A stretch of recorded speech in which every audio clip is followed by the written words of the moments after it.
Откровенно о Варшаве после 1 года жизни. Как устроен город, жилье, районы, транспорт, безопасность, жизнь с детьми. И также попробуем передать атмосферу польской столицы. Впервые мы попали в Варшаву в 2019 году после целого года жизни в Бангкоке. Варшава максимально отличалась от азиатской столицы во всех аспектах. Но нам понравилось, и мы решили, что еще обязательно вернемся. После этого мы возвращались в Беларусь, мы забеременели двойней, родили в Беларуси, и вот уже с 3-месячной двойней мы переехали в Польшу. Чуть-чуть пожили в Белостоке, потом приехали в Варшаву уже с детьми. И уже в этот момент, после жизни в Беларуси, какое-то время и в Белостоке, Варшава нам прямо очень круто зашла, особенно за европейские фишки, развитость велодорожек, больших, чистых, классных тротуаров, огромное количество парков, и с детьми, с маленькими детьми, с коляской нам было очень комфортно. И в конце видео мы расскажем о главных минусах города с нашей точки зрения.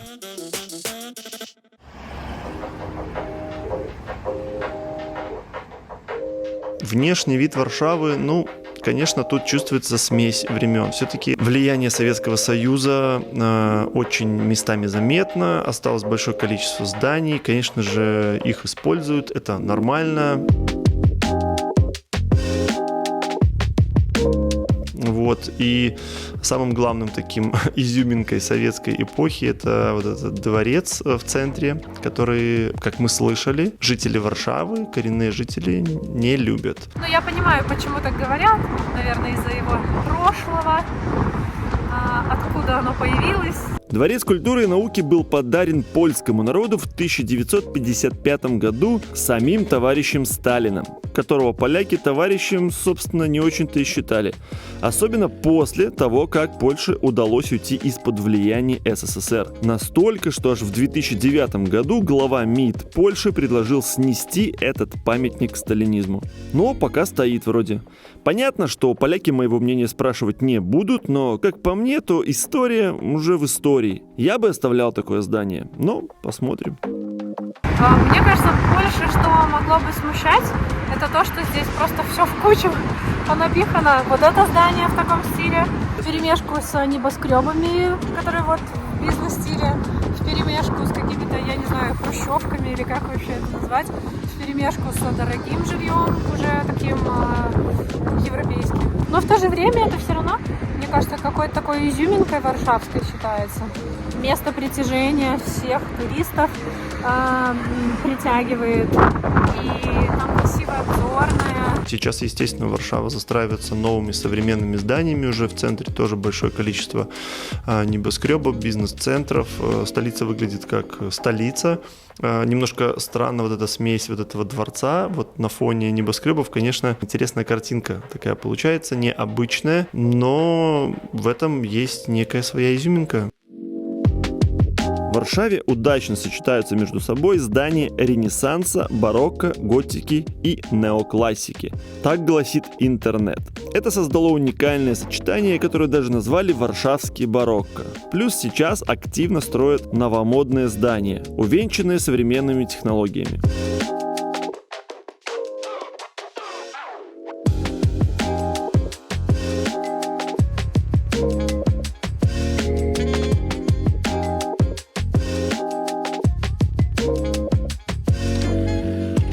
Нередко можно встретить интересное сочетание ветхих домов на фоне стеклянных высоток. И также объекты уличного искусства всегда приковывают взгляд.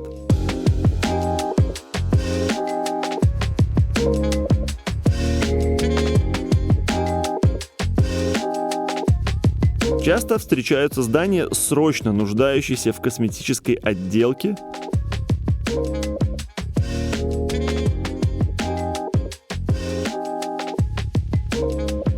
или зарисованные, как в гетто, стены.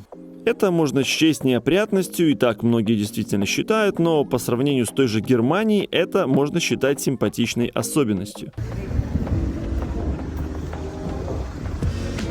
А немного потрепанный внешний вид домов, на мой вкус, создает такую себе неповторимую атмосферку.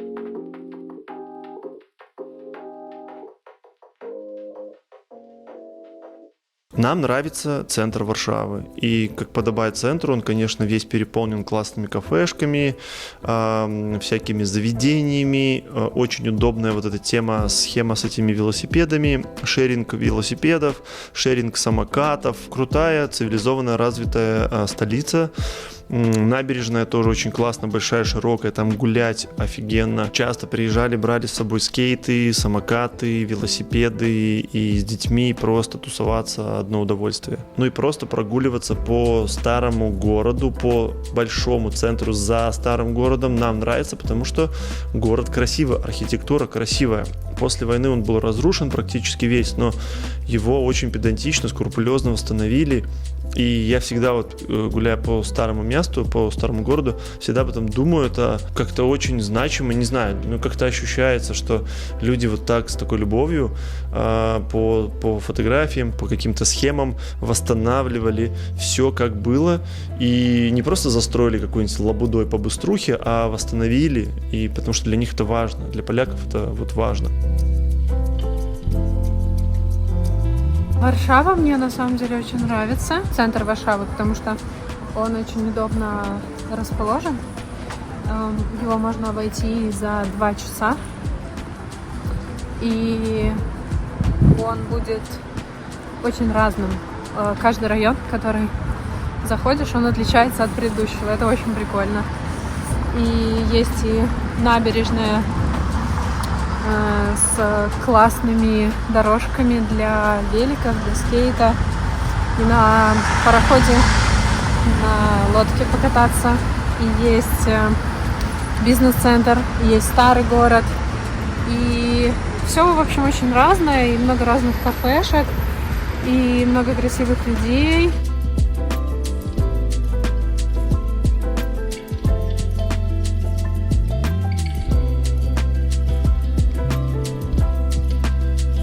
Мы были сейчас недавно в Кракове, и мы делали такое же видео «Краков глазами иностранцев».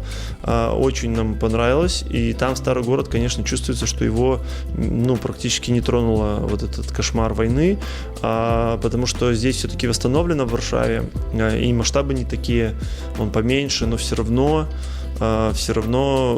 очень классно, атмосферно. Ну и плюс, помимо этого, просто гуляя вот по центру, всегда приятно гулять. Мы частенько выбираемся в центр, чтобы просто вот прогуляться, потому что на нашем районе Бимовы, конечно, там спальный район такой, уже такие панелечки, оно так, погрустнее.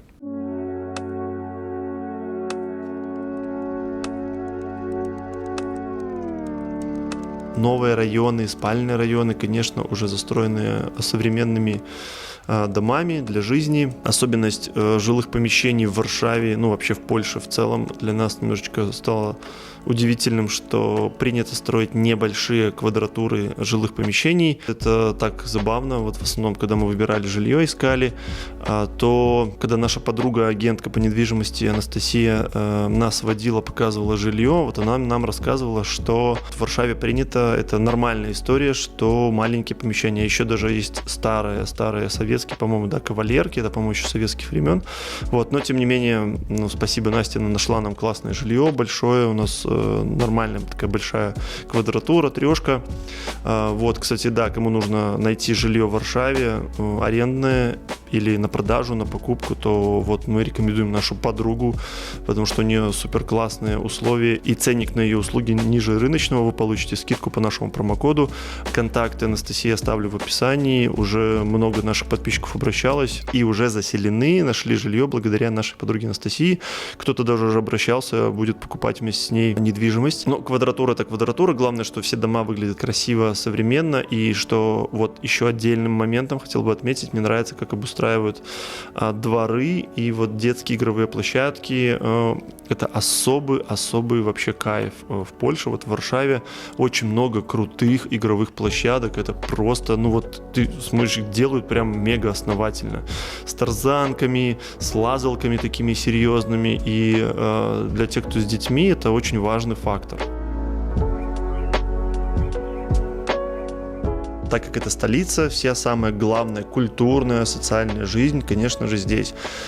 Стадион Народовый здесь такой большой есть, и тут проводятся постоянно концерты, с мировыми турне приезжают топовые звезды, все сюда едут, все выступают, всяких спектаклей, концертов, мероприятий просто уйма. Вот, есть специальный сайт по отслеживанию всяких мероприятий, покупки билетов. Название сайта напишу вот здесь. Просто ты открываешь, и там для детей, для взрослых, вообще какие что хочешь, вечеринки, тусовки, мероприятия, всего валом. Это очень, очень круто для тех, для кого важна вот эта социальная жизнь, искусство, музей, дворцы, вот этого всего тоже очень много. Вот мы уже с детьми начинаем ходить по музеям, нашей двойне 5,5 лет, и им уже начинает становиться интересно все это. Друзья, по статистике, более 90% людей, которые смотрят это видео, не подписаны на канал. У нас тут доброе, атмосферное, качественное и часто полезное видео о жизни в Польше. Поэтому подписывайтесь прямо сейчас, и это отличный способ отблагодарить нас за работу. И многие, кому нравится, что мы делаем, даже поддерживают нас платным лайком. Это такой новый вид доната в YouTube. Спасибо всем, кто ценит наш труд и время, и мы от всего сердца благодарим всех за поддержку.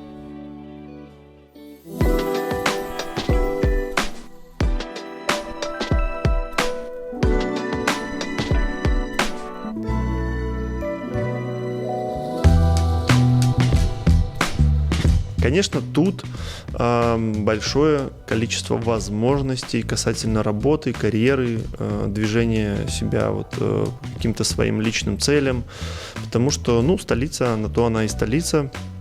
Максимальные объемы работы. Все, конечно, молодые люди, которые хотят строить какую-то карьеру, учиться, после учебы оставаться работать, то, конечно, они сюда целеустремляются. Точно так же, как и процессы легализации для иностранцев. Все стараются ехать сюда, потому что действительно здесь все быстрее, можно наладить эти процессы, они быстрее как-то реализовываются, плюс-минус сроки тоже могут у кого-то быть дольше, у кого-то меньше, но так принято считать, и вот мы сами тоже ради этого, можно сказать, в первую очередь приехали именно в Варшаву, когда переезжали сюда в Польшу, вот 8 месяцев назад в апреле, чтобы здесь быстро проворачивать свой кейс по легализации. И вот за 8 месяцев наш кейс уже максимально близок к цели, мы уже сложили все документы, подали. Осталось только ждать. Недавно я рассказывал, у меня было 2 видео, как я сдал экзамен на уровне B1, подготовился за 3 месяца, приехали мы из Бали сюда в апреле, мне посоветовали школу, я пошел, взял там репетитора, взял курсы обучающие, и меня подготовили за 2,5 месяца, я пошел и сдал, в общем, сертификат уже на руках, и уже с этим сертификатом подали все документы. Это очень классные новости. По выбору района в Варшаве, к сожалению, мы не большие специалисты, потому что, как я и сказал, мы переехали 8 месяцев назад, и так сложилось, у нас еще не было на тот момент машины, нам нужно было как можно быстрее найти жилье. Вот, спасибо еще раз Насте, которая нашла нам оперативно классное жилье. Но, к сожалению, в некотором роде, к сожалению, это жилье было на Бимово. Бимово — это, ну, я знаю, те, кто там любит столичную центровую жизнь, сейчас скажут: эти там замкадыши бимовские, да?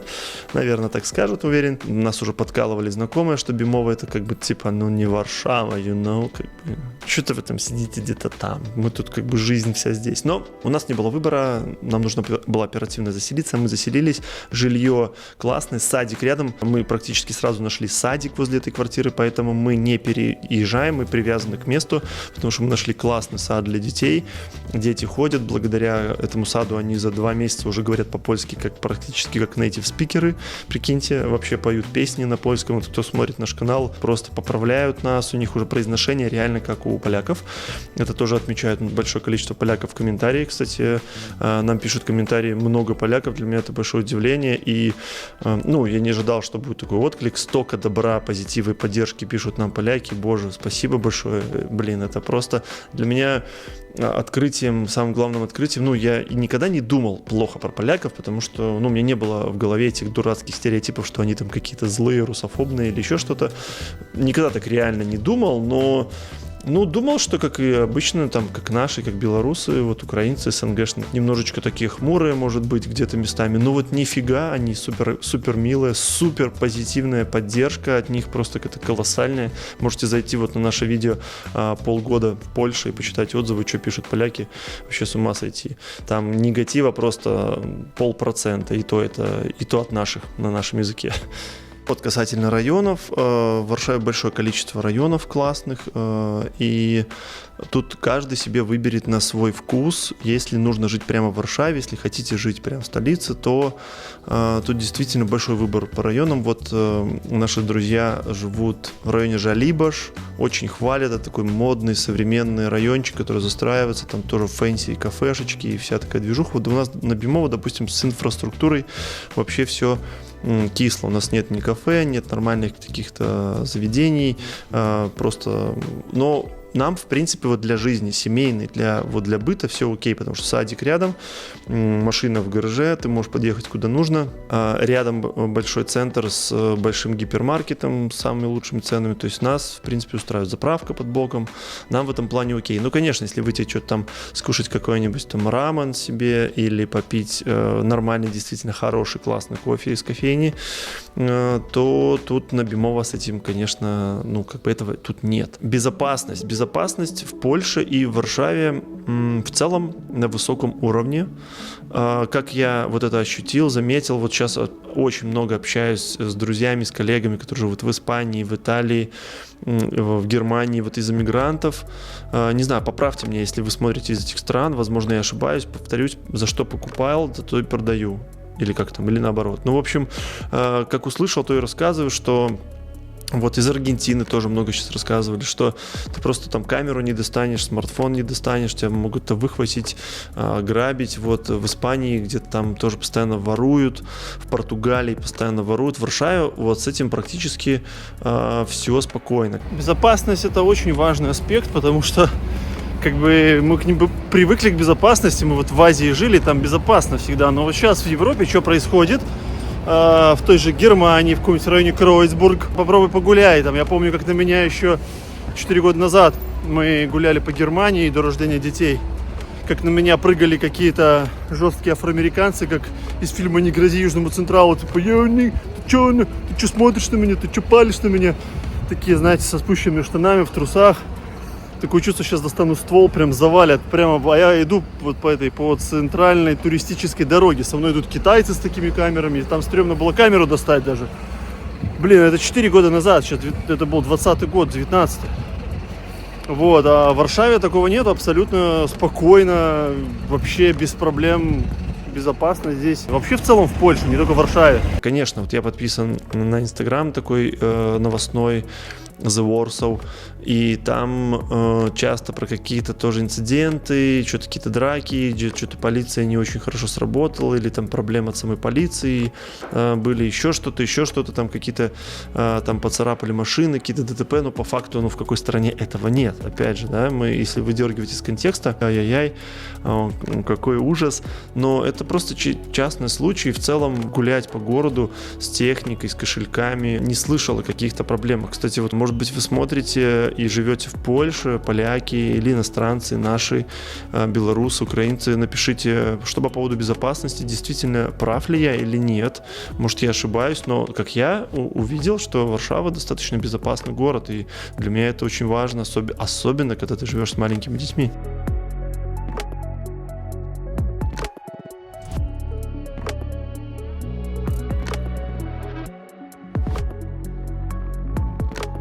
Я уже упомянул жизнь с детьми в Варшаве, и еще хочу на этом остановиться еще разочек, потому что это особенное удовольствие. Город максимально заточен для комфортной жизни с детьми. Во-первых, транспорты. Если нет своего личного транспорта, то транспорт очень круто работает. Метро, кстати, на удивление, здесь не очень популярно среди жителей, потому что, как-то так ветки расположены не максимально удобно. Но вот трамваи и автобусы Они тут отличаются пунктуальностью, автобусы очень пунктуальные. И вот трамваи, все машины новые, современные, приятно ездить. Вот доставляло удовольствие, когда вот не было машины, мы, получается, еще 4 месяца без машины жили, не было никаких проблем, не было такого, что я ехал, думал, боже, как я без машины, потому что последние уже 10-15 лет мы живем с автомобилем во всех странах, у нас был или транспорт, то есть у нас был в Беларуси машина, потом у нас был в Таиланде мопед, потом мы вернулись в Беларусь, у нас была машина, в Польше была машина, на Бали у нас была машина и мопед. Мы привыкли, и для нас это важно, особенно с детьми. И здесь мы не ощутили какого-то дискомфорта. Очень круто работает транспорт, все классно. И на этом, собственно, транспорте, либо уже на своем личном, вы катаетесь по городу среди парков. Парки просто невероятные.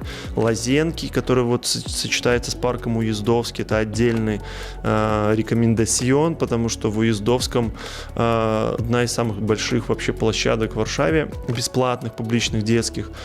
Просто потрясающе. Это, невероятная площадка. Это можно день провести. Мы все время летом брали с собой плед, расстилали, как пикник.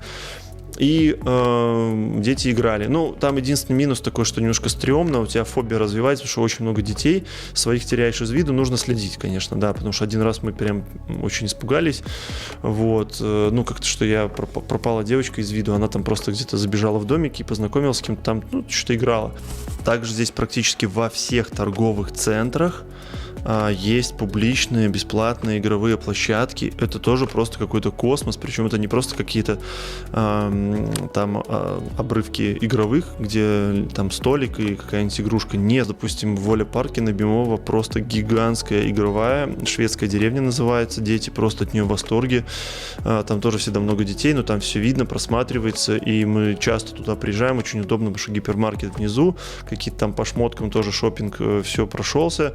И там всегда поиграть, это, классно, вообще огонь. Игровые площадки вообще разбросаны по всему городу, мы специально ставили себе задачу, ездили. Тут есть даже гигантские водные парки прямо в городе. Мы один раз хотели попасть, но не попали, потому что было очень много людей, это была самая топовая жара вообще летом. Мы туда пришли, там очередь была большая, мы ушли, приехали без машины на автобусе, супер-супер жарко, прям жарче было, чем на Бали даже. И занято очередь, и уже сказали, нет мест, не пускаем. И что делать? Но через дорогу перешли, там еще один парк классный, просто набрали еды с собой, расстелили плед, кормили уток, валялись в тени деревьев. Там тоже была игровая, тоже поиграли.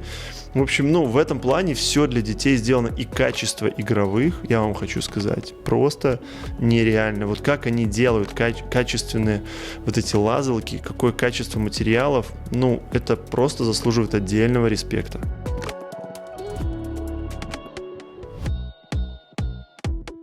И в конце обязательно нужно сказать про минусы. Я вроде как напел дифирамбов в Варшаве. Я не могу, наверное, сказать, что это наш любимый город, в котором мы жили за всю нашу жизнь, что это самый-самый крутой город. Но это однозначно город, который мне нравится. Я бы здесь жил, если бы не несколько моментов. Первый момент – это воздух. Недавно я наткнулся на статью какого-то 2023 года, которая рассказывала о том, что Варшава входит в топ самых загрязненных городов мира. Это, конечно, было шокирующей новостью. Мы живем на 10 этаже и живем недалеко от большого перекрестка оживленного.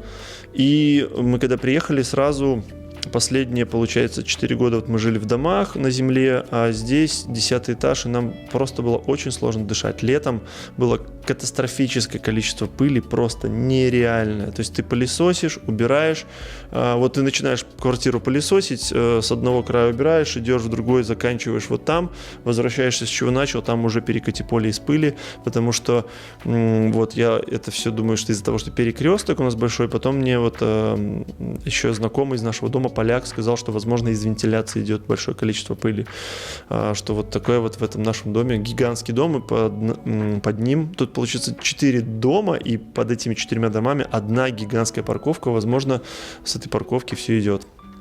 подземный.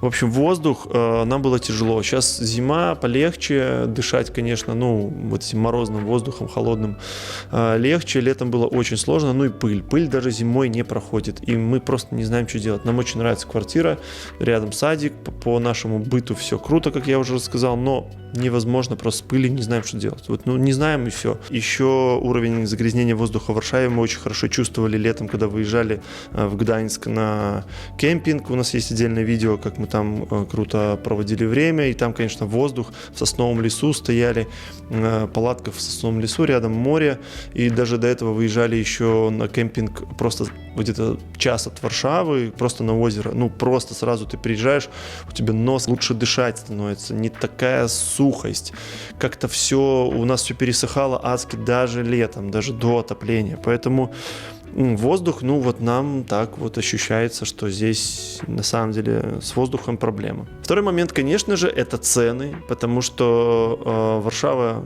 как столица, естественно, тут ценники, ну, завышены на все. Нам это многие пишут в комментариях, говорят, что зачем вам Варшава, езжайте в другой город, там будет дешевле. Потому что наше жилье это $1500 за трехкомнатную квартиру. Ну, это, конечно, так. Купить про цены на недвижимость вообще на покупку, тут вообще понятно, что они сейчас выросли. Многие говорят, что это пузырь, многие говорят, да ладно, вон в других странах дороже. Ну, в общем, есть как есть, и есть так, что, ну, дорого платить, получается, $1500, у нас, по-моему, или 1600 со всеми коммуналками выходит, но это за трехкомнатную квартиру, она классная, но это трехкомнатная квартира, мы на Бали платили за двухэтажный дом с 4 комнатами, с гигантской квадратурой, с бассейном, тоже 1500.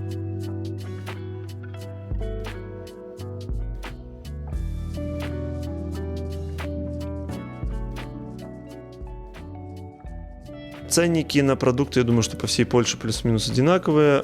Вот парковки, вот вся вот эта история, я думаю, что она будет везде плюс-минус то же самое. Касательно цен, конечно, в основном вопрос в жилье и в садах, и в школах, потому что наш садик стоит $900 на двоих. Вот. Многие говорят, что это дорого, но так сложилось, мы хотели пойти в другой сад, но этот сад вот нам улыбнулся во всех смыслах, и на самом деле окупился тем, адаптация просто прошла прекрасно, он окупился всем вообще, вот каждый доллар окупился, который мы платим, потому что девочки, главное, что они хорошо адаптировались, там были англоязычные тоже преподаватели, что для них было важно, потому что после Бали они говорили на английском, и сдружились с детьми поляками, дружат, сейчас польские, они хотят прям утром просыпаться, когда садик, это очень важно, то есть за это стоит платить. Не знаю, как было бы вот вне частном саду, не знаю, может быть, было бы все хорошо, но не сложилось. И я думаю, что не в Варшаве, где-нибудь под Гданьском, где-нибудь во Вроцлаве, там Познане, я думаю, что можно найти сады подешевле. Ну и последний такой неочевидный момент как бы из минусов, это чисто лично наши минусы, то, что раньше мы очень любили вот эту светскую жизнь, тусовки, кафешки, потому что не было детей, и жизнь, ну, была такая более, ну, как бы тинейджерская, мы еще сами были вроде как малолетки, а сейчас уже жизнь такая взрослая вроде как, и нам это все как бы не очень актуально, мы не очень прям юзаем все эти кафе, рестораны, вот. Ну, не хватает, да, мы живем сейчас далеко от центра, может быть, не хватает иногда в театр сходить, в центр не хочется выезжать, нормальной тренажерки даже здесь нету с кортом, который нам нужен, но, в общем, как-то вся эта движуха варшавская нам, по сути, по ощущениям, что и не нужна. Я бы вообще уже поехал бы куда-нибудь за город, искал бы какой-нибудь дом, жил бы таким, ну, более такой спокойной, тихой, семейной жизнью. И, возможно, мы будем рассматривать это уже под Гданьском или где-то в других районах, регионах страны Польши.